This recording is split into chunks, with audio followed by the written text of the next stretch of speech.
Well, it turns out that this year was a major release of the CIA's database of 12 million online searchable records from the National Archives. And we've had a few people contact me say, hey, Steve, is there anything in that CIA release about Burning Man? And as you can imagine, the first thing that I did when I heard that this was out there was I went and typed in Burning Man.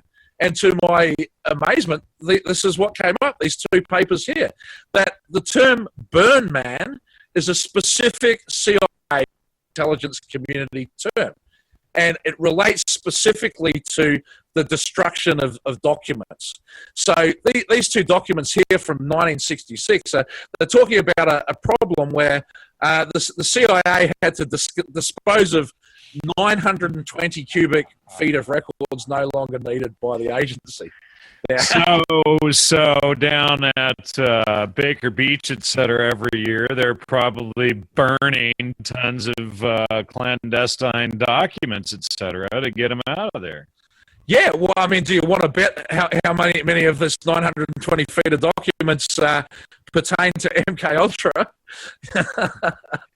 As I think Joe said on a recent show, it was 15% of the CIA's budget. So this is a large project that we have no documents of.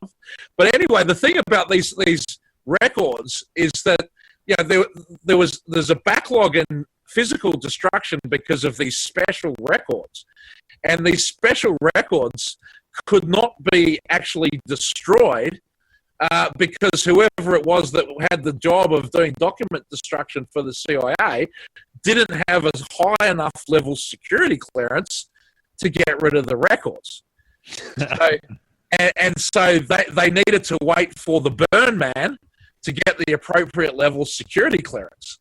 And then they could do the document destruction. So the words Burn Man, CIA term, turns into Burning Man.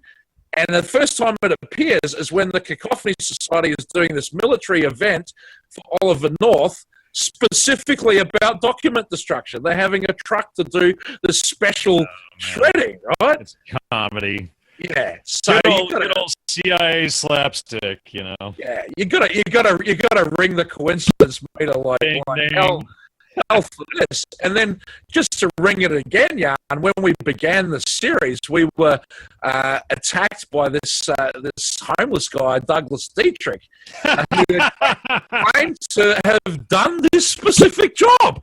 He was the Birdman, and yet this guy has never ever thought to talk about how Burning Man, the satanic event, started next to the Presidio where he allegedly was working while he was allegedly working there as the Birdman.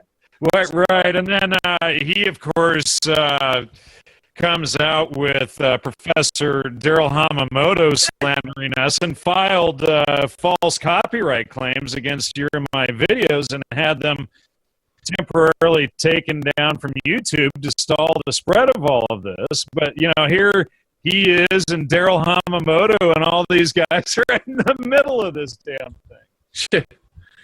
Yeah. So anyway, this document here, it shows again Dietrich's claims to be false.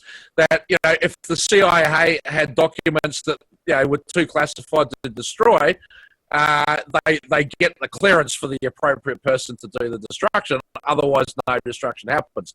They don't give it to the nearest 14-year-old kid whose dad used to be in the Navy in Taiwan that came by the base.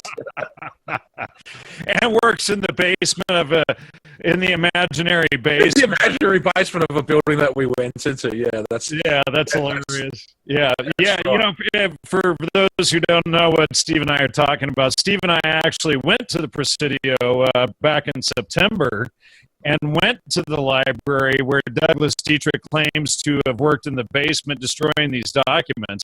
And in fact, no basement exists in the building. No basement and no chimney of any kind. Right, exactly. Complete make-believe